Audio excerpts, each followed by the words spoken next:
This is the podcast that we ask our guests from in front and behind the camera, how did they get their foot in the door?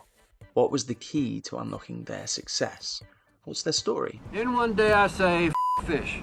I renounce fish. I vow never to set foot in that ocean again. But why? Done with fish. Our guest today is an Oscar-winning actor who started his career on stage. He didn't make his on-screen debut until his mid-30s, and since then he's appeared in A Time to Kill, October Sky, Me, Myself and Irene, The Patriot, The Bourne Identity, Adaptation, Jarhead and Little Women, just to name a few. We chat about being scared and almost turning down American Beauty, discuss his disastrous audition for Miami Vice, which he ended up getting, his advice to young actors, and his latest role alongside Paul Mescal and Josh O'Connor in The History of Sound. Our guest today is actor Chris Cooper. Hi, Elliot. Hi Chris, how's it going? Very good. Going well. Good. My podcast is usually about how one's career begins, and I'd love to ask, you started off, I believe, in your sort of mid to late 30s. Your first screen role was around that time. What was it that made you decide, like, right, I'm going to go after acting and that's what I want to do with my life? Because my life began with theater. I did 15 years of theater before I ever did I didn't, like you said, I didn't do a film until I think I was 35. And, you know, in the business, the agents are pushing me to do television and film. I simply told them, I don't feel like I'm ready. When I'm ready, I'll let you know.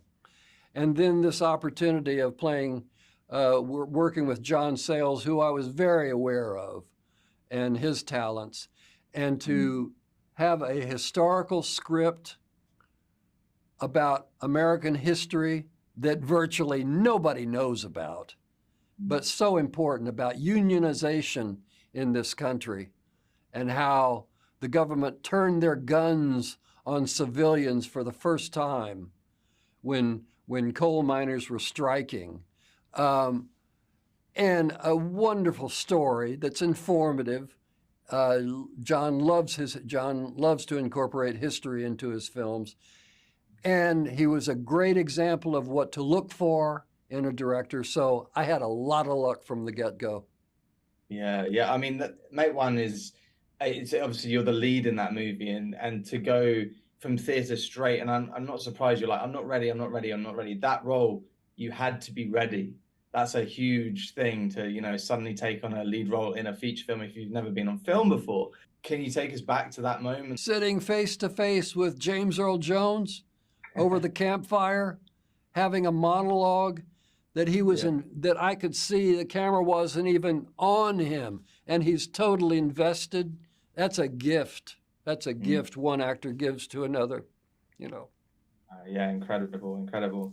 Do you have, I'm sure, having been in the industry a long time, you've had advice from, you know, your peers, people you've looked up to. What would be your advice to young actors trying to get their foot in the door now? Oh man, I think that, you know, I'm feeling that the business is going through so many changes. And people are coming up with innovative ways to get seen. I mean, now we have iPhone cameras, and I know there are episodics on TV that were created by an individual just putting together a little story, and you develop that. That's one avenue we didn't have, you know, but man, I don't know. I would suggest to young actors, please start with theater. Start with theater before you do film work. Get into the discipline of rehearsal and stage work, and make your mistakes on stage, because in film, those mistakes are there for permanently, you know, forever. And theater is a great foundation, of course, for an actor. And I would just pray that they begin doing stage work. Yeah, I mean, that's it's such a different thing, isn't it? And as you say, like on theater, it's every night you can kind of change your performance and then it'll be forgotten the next day. But with film, it's something I'm sure there's a take that you've done that you look back and go, oh, why did they use that? Many, it's many. there forever now. Yeah, many. So yeah, that and this is, it's not an easy business. People think we live the life of Riley. It's good days and bad days like anybody else. And I don't know. I would just develop, when you're working with young actors, I would say develop, I hope they don't get it confused, but it made sense to me. Develop your concentration, and at the same time, develop your relaxation in scene work with another actor. And by that, I mean, what another actor can give you is often gifts that we don't realize, because they can give you something in a scene, and then you have to react to it differently than maybe you would generally think.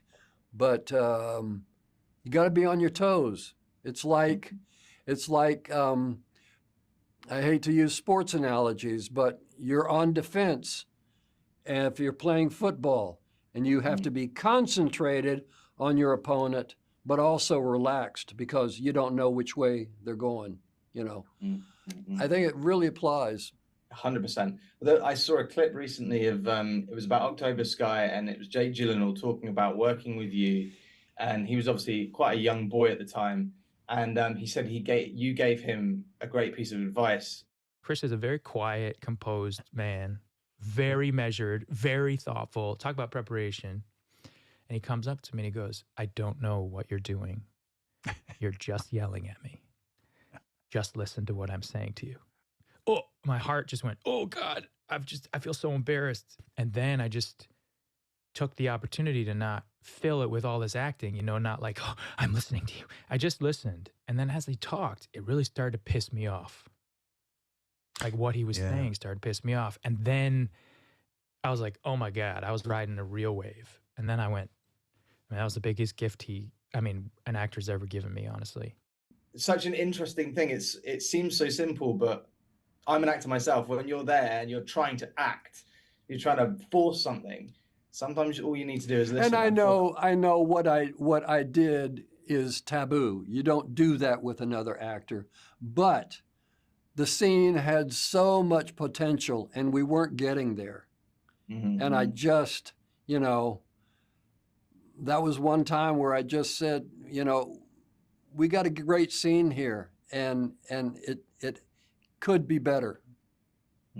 I mean, it's incredible. And he's obviously an amazing actor, and the scene is incredible. So I mean, whatever happened there was the right thing. And I'm so glad he, he appreciated or he understood where I was coming from, But granted, you don't do that actor to actor.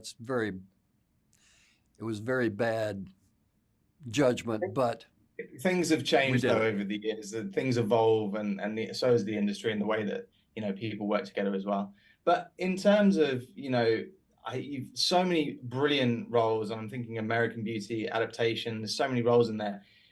Which of all of these has scared you the most? Maybe it was this film that you've just done now, The History of Sound. Is there a role that really scared you? Yeah, American Beauty scared me. American Beauty scared me because I almost passed on it, because the rewrites that continued to come were getting darker and darker and darker. And I said, do I want to go into this guy's head? And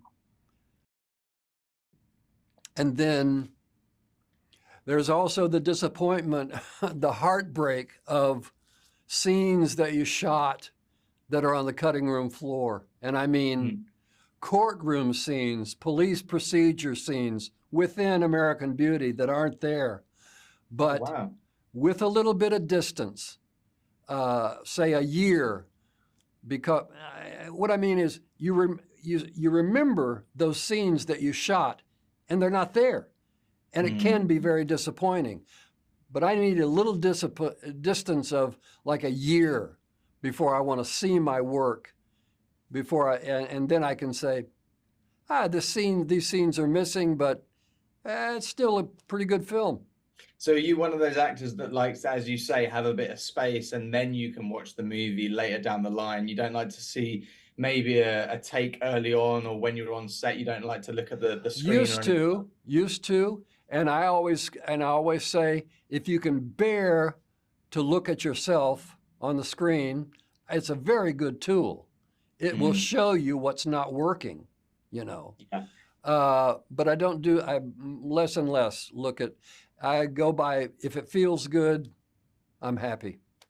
Now for a quick break. We'll be back to the episode shortly. If you enjoyed this episode and want to support us, get early access and exclusive content and episodes, click to join our YouTube channel and become a member now. Please leave us a positive rating. Add us on Instagram, Twitter, TikTok at lifeinfilmpod. Essentially, please like and subscribe everything. It makes a huge difference. Thank you. Life in Film has partnered with Betterhelp to provide you with access to the largest online therapy service in the world. And it can all be done from the comfort of your own home, from a phone, tablet or laptop. No commute, cutting down travel costs, and most importantly, it's affordable. With over 1,000 therapists in the UK, Betterhelp can provide access to mental health professionals with a wide variety of expertise in mental health. If you need someone to talk to and you're thinking of giving therapy a go, Betterhelp is a great option. And being a listener of the podcast, you get 10% off. That's 10% off your first month at betterhelp.com/lifeinfilm. That's betterhelp.com/lifeinfilm. We are sponsored by Movieposters.com. Are you a movie fan? I presume you are. Well, at Movieposters.com, you can shop for all your favourite posters in one place. The #1 source for high-quality, authentic movie posters. From new releases to cult classics and 100% authentic originals. Thinking of having a browse? Well, if you see a poster that tickles your fancy, as a listener of the podcast, you get 10% off. That's 10% off with promo code lifeinfilm10. That's promo code lifeinfilm10. So why not give it a go? And back to the show. My father said it was a gift from God, how I could see music. That was a nice way to explain it. Sound. Well, first of all, I mean, this film is just beautifully put together. What an incredible team and beautiful looking movie. And your part, I was going to ask you how this kind of came about, but I believe you narrated the short story version of this movie. Is that true? That came later. That came later. I believe. Yes. After we shot the film, they had approached me, and I wasn't going to miss the opportunity. And I understand that I think both Paul and Josh were also invited to do a reading of the other stories of the other short essays. Yeah. Oh, fair enough. Well, that's completely blown my intro, but I thought that was very interesting that was the way. But that obviously came later on. I believe that. Well, I think that's how it went. Yeah. Fair enough. Well, how did you get involved with this project? What was I hear it was quite a long process for this movie to get made. It was a long process, but I was approached very, very late.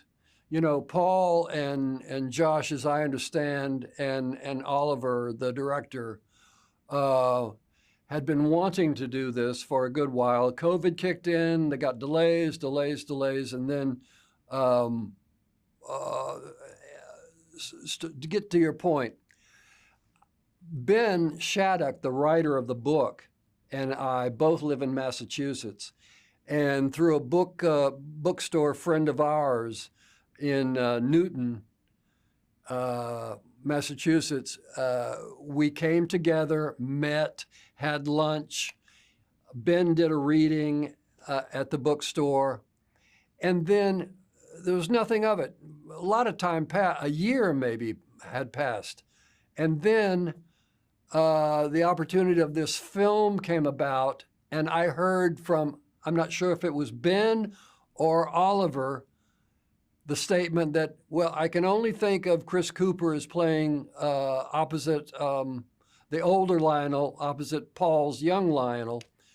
And I mean, It was I wasn't about to pass it up. This is the kind of writing that got me involved in acting anyway, and I was just honored and totally thrilled to be any part of this film, plus the reading of the short story. Audio. In terms of, obviously, for anyone that has seen the film or is, knows anything about what it's about, a huge part of this is the music. What's your relationship with music? Music was as important as one of the most important things in my life. As a young man, I wanted to be a professional singer. I did sing in a band in high school, and we did college, did the college circuits, sang in church, sang in my high school choir. Within the high school choir, there was a male octet. We did state competitions, and I was knocked out by the old crooners of Johnny Mathis and Tony Bennett, and wanted to be a Vegas lounge lizard. But then somehow acting got in the way, and I kind of followed that. But music has been super important in my life. Yeah. I mean, yeah, what an incredible film to be a part of then. And it's not the sort of music that I'm familiar with. And I found myself being drawn in, and now I want to sort of explore that kind of music, because it's something that I'm British and from London. It's quite far removed from what we listen to. But I love the music, and I thought it's amazing. It's amazing how you can watch some of these films, and there's the instance where folk music is incorporated into the film, and then it becomes all of a sudden, it's very pop. People are discovering it, rediscovering it again. It's pretty interesting how it works. Yeah. Yeah, no, for sure. And I mean, you mentioned a few bits of music there that have sort of affected you, and it's obviously been a big part of your life.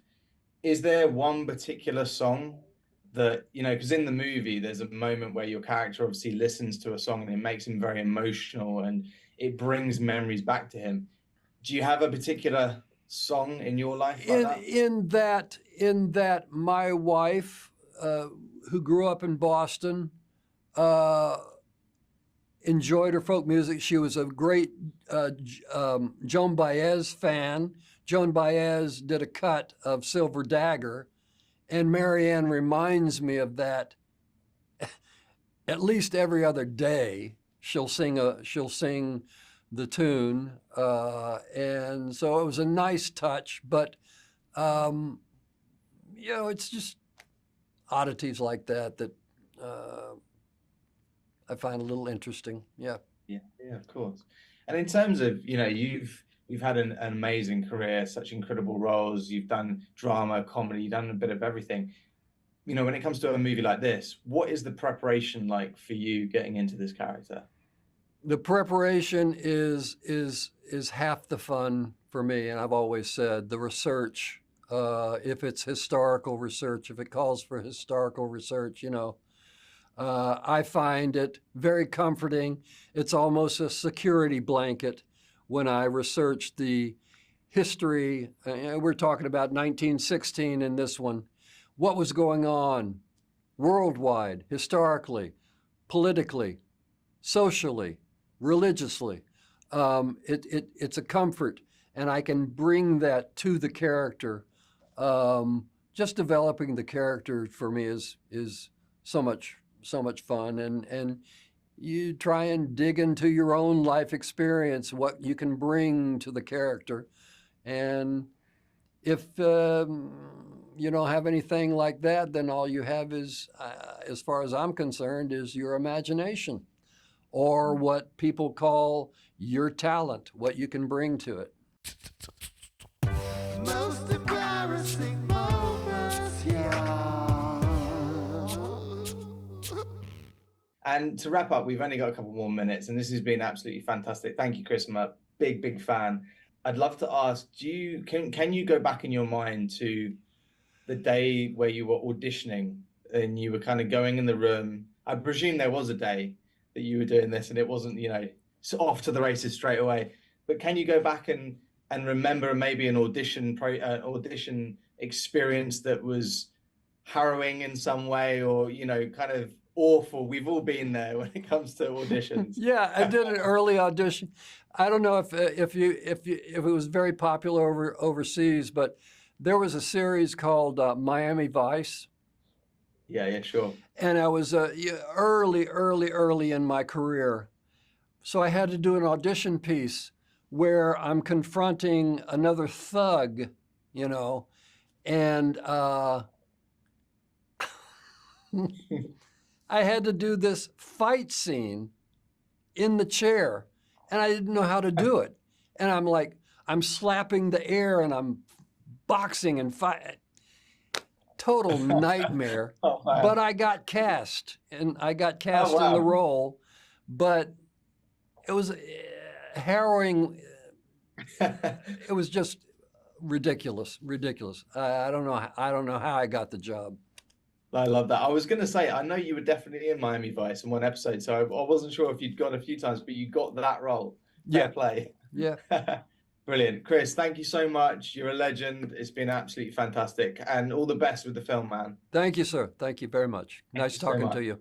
If you enjoyed this episode and you want to support us, get early access and exclusive content, all ad-free, click and join the Life in Film YouTube channel and become a member now. Thank you to our guest Chris, thank you to Kabir and the team at 42 West, and as always, thank you to our sponsors, Movieposters.com and Betterhelp.